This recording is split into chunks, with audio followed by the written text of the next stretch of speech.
Muito bem, nessa aula vamos continuar o estudo dos tipos de lançamento e vamos conhecer o lançamento por declaração. Vimos na aula passada a conclusão do lançamento direto, lançamento de ofício ou ex ofício, e agora vamos ver o lançamento por declaração, também chamado pela doutrina de lançamento misto.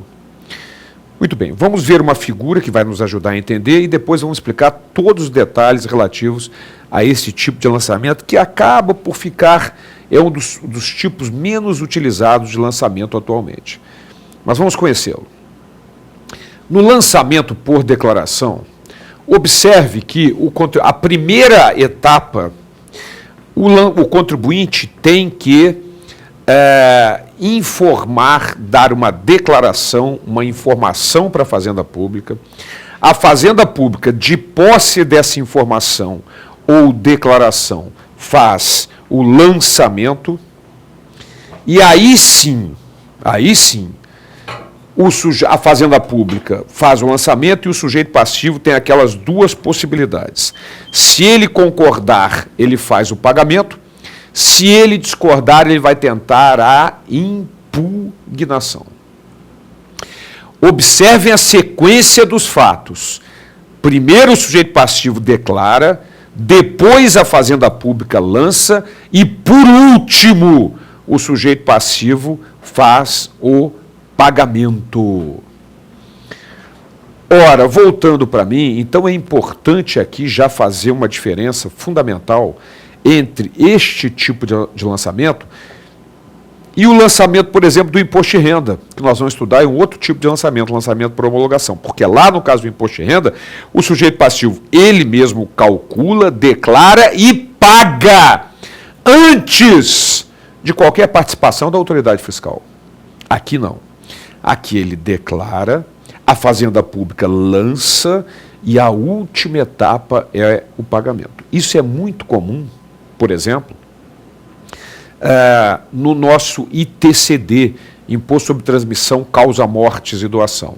Como é que ocorre na maioria das vezes? Os herdeiros ou legatários, os sucessores a qualquer título, levam através do inventariante o espólio, o patrimônio do espólio, com os valores declarados sobre esse patrimônio, e a autoridade fiscal, de posse dessa declaração, faz o lançamento, os sucessores recolhem o ITCD para os respectivos estados e aí sim o juiz pode conceder o formal de partilha ou a carta de adjudicação, encerrando o processo de inventário ou arrolamento. Então, o ITCD é um caso típico de lançamento por declaração em muitos estados. É feito dessa forma. O imposto de importação, quando você vem trazendo um produto importado, chega na alfândega, você faz a sua declaração de bagagem, o fiscal lança e você paga o imposto. Lançamento por declaração. É muito importante lembrar a ordem dos fatos. Primeiro a declaração, depois o lançamento e, por último, o pagamento ou a impugnação. Muito bem. Então, agora vamos conhecer os detalhes desse lançamento por declaração ou misto. Vamos lá. Neste tipo, o artigo 147 determina que o lançamento é efetuado com base na declaração do sujeito passivo ou de terceiro, quando um ou outro, na forma da legislação tributária, presta à autoridade administrativa informações sobre matéria de fato indispensáveis à sua efetivação. Ora, como exemplo que eu dei do ITCD, não é possível que a autoridade fiscal saiba o patrimônio do decujus, do espólio, para que ele possa lançar o ITCD. Isso depende de uma informação dos sucessores. Então, é esta a forma de lançamento, chamado lançamento por declaração ou misto. Na verdade, misto porque a Fazenda Pública depende de uma participação do contribuinte para só, então, efetuar o lançamento. Não quer dizer que o contribuinte faça o lançamento, não é isso. É misto porque a Fazenda Pública depende de uma informação do contribuinte para poder fazer o lançamento. O lançamento é ato vinculado e obrigatório da autoridade fiscal. É a única pessoa física competente para lançar de acordo com o artigo 147 142 do nosso Código Tributário Nacional. Muito bem. Então, este é o lançamento direto. Declaração, lançamento e pagamento ou impugnação. Mas tem vários detalhes importantes ainda sobre esse tipo de lançamento que nós precisamos conhecer. Vamos para os parágrafos do artigo 147. Vamos lá. Parágrafo 1º do artigo 147. A retificação da declaração por iniciativa do próprio declarante, quando vise a reduzir ou excluir tributo, só quando vise a reduzir ou excluir tributo, só é admissível mediante comprovação do erro que se funde e antes de notificado o lançamento. Minha gente, eu vou pedir para o Vitor, volta para nós aquela figura anterior, para que a gente possa explicar melhor. Isso, ótimo, obrigado. Para que a gente possa explicar melhor isso. Olha aqui, gente. Vamos imaginar que a declaração tenha sido no dia 30 de março. O lançamento no dia 30 de abril, dando um prazo para pagamento para 30 de maio. Então, 30 de março a declaração, 30 de abril o lançamento, para vencimento 30 de maio. No dia 20 de maio, portanto, depois do lançamento, mas antes do vencimento, o contribuinte verificou que errou na sua declaração e tenta modificá-la, retificá-la, visando reduzir ou excluir o tributo a ser pago. Só que ele não pode fazer isso. Não pode fazer porque já houve o lançamento. Ele só poderia retificar a sua declaração visando reduzir ou excluir tributo antes de notificado do lançamento. Aí você vai dizer assim, Bob, então o cara não tem mais o que fazer? Lógico que tem.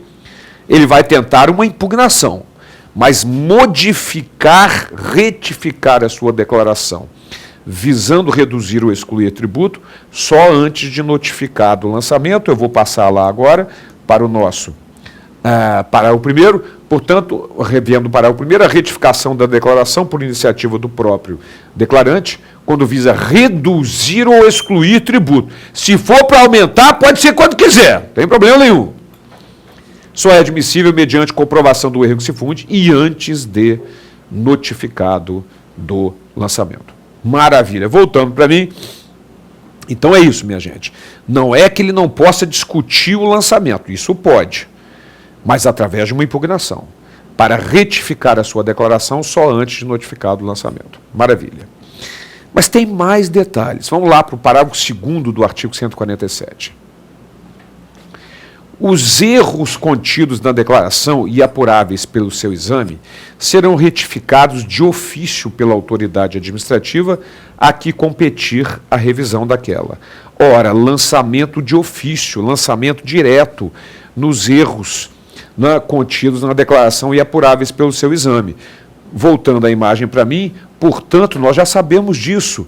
O lançamento direto, de ofício ou ex ofício, ele é realizado quando a lei assim determina, artigo 149, inciso 1º, e quando houver uma situação errada a ser corrigida, inciso 2º a 9º do artigo 149.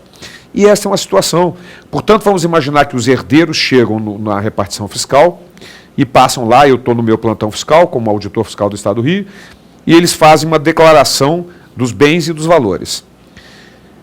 Lançamento por declaração, eu vou lançar e eles vão pagar. Mas se eu não concordar com aquilo, eu vou retificar de ofício, vou fazer um lançamento de ofício, cobrando um valor diferenciado. Ok? Portanto, qualquer erro contido na declaração será corrigido através de lançamento direto, de ofício ou ex ofício, já sabemos disso. Falamos isso quando estudamos o artigo 149. Qualquer erro em quaisquer dos 3 tipos de lançamento será sempre corrigido por lançamento direto, de ofício, ex ofício. Ainda com relação a essa questão do parágrafo 2º do artigo 147, na qual a autoridade terá que fazer um lançamento retificador, há ainda a hipótese do arbitramento, que nada mais é do que um lançamento direto, de ofício ou ex ofício, porque a autoridade está corrigindo uma informação que não lhe convenceu, certo? Então vamos conhecer o artigo 148, que trata exatamente desta questão do arbitramento. Vamos lá. Artigo 148. Quando o cálculo do tributo tenha por base ou tem em consideração o valor ou o preço de bens, direitos, serviços ou atos jurídicos, a autoridade lançadora, mediante processo regular, arbitrará aquele valor ou preço, sempre que sejam omissos ou não mereçam fé as declarações ou os esclarecimentos prestados, ou os documentos expedidos pelo sujeito passivo ou pelo terceiro legalmente obrigado. Ressalvado, evidentemente, é um direito assegurado constitucionalmente, em caso de contestação, avaliação contraditória, administrativa ou judicial. Aí é lógico. Tem que ser respeitado esse direito constitucional. O artigo 5º, inciso 55 da Constituição, assegura aos litigantes em processo administrativo e judicial ampla defesa. Então, não pode fazer um arbitramento e não dar a oportunidade do sujeito passivo de questionar administrativa ou judicialmente aquele arbitramento. Ora, voltando para mim, a maioria dos processos administrativos, portanto, prevêem, nos casos de arbitramento, que primeiro a autoridade fiscal, antes de lançar, ela calcula o arbitramento, mostra o sujeito passivo, dando-lhe a oportunidade de impugnar aquilo, para depois efetuar o lançamento. Ou faz o lançamento e o sujeito passivo impugna depois, se assim achar necessário. Então, o arbitramento na verdade, nada mais é do que um lançamento direto, de ofício ou ex ofício. Nada mais do que isso. Legal? Bom, mas existem alguns aspectos jurisprudenciais importantes a respeito desse lançamento por declaração ou misto. Então, vamos adiante. A jurisprudência do STJ consolidou-se no sentido da ilegalidade da cobrança do ICMS com base em regime de pauta fiscal. Antes da gente continuar, voltando a imagem para mim, o que é a pauta fiscal? Isso é um artifício muito utilizado por vários estados que fixam um valor mínimo para determinado produto. Por exemplo, tijolo, no estado do Rio de Janeiro, tem um preço mínimo por milheiro. É aquele valor, vamos imaginar que seja R$1.000 por milheiro. É aquele valor de R$1.000. O contribuinte pode vender por menos, ele pode vender por quanto ele quiser, mas ele vai pagar sobre R$1.000. Essa é a pauta fiscal. Esta pauta fiscal é que é questionada pelo STJ, não aceitando. Vamos ver a continuação dessa posição jurisprudencial importante do STJ. Vamos lá. O artigo 148 do CTN somente pode ser invocado, considera o STJ, para determinação da base de cálculo do tributo, quando o valor ou preço de bens, direitos, serviços ou atos jurídicos registrados pelo contribuinte não mereçam fé, ficando a Fazenda Pública, neste caso, autorizada a proceder ao arbitramento mediante processo administrativo fiscal regular, assegurados o contraditório e a ampla defesa. Ora, portanto, voltando para mim, minha gente, é assim que funciona. Ou seja, o arbitramento é quando há uma irregularidade, quando não mereçam fé as informações prestadas pelo contribuinte, aí sim a autoridade pode realizar o arbitramento. O STJ, portanto, não aceita a chamada pauta fiscal, que é, vamos dizer assim, um arbitramento antecipado, porque a Fazenda Pública está estipulando um valor para aquele produto, sobre o qual recairá a alíquota do imposto, independente do preço que seja vendido. E na maioria das vezes ainda, a pauta fiscal considera valor mínimo. Ou seja, se o contribuinte vender por menos, paga sobre aquele valor. Mas se vender por mais, paga sobre o valor maior. Certo? Então, essa posição importantíssima do STJ, não aceitando as pautas fiscais previstas na maioria dos estados. A maioria dos estados tem o regime adotam para determinados produtos o regime de pauta fiscal. Este é o lançamento por declaração ou misto. No próximo encontro, nós vamos estudar o famoso, cada vez mais usual, lançamento por homologação, também chamado autolançamento. Até lá!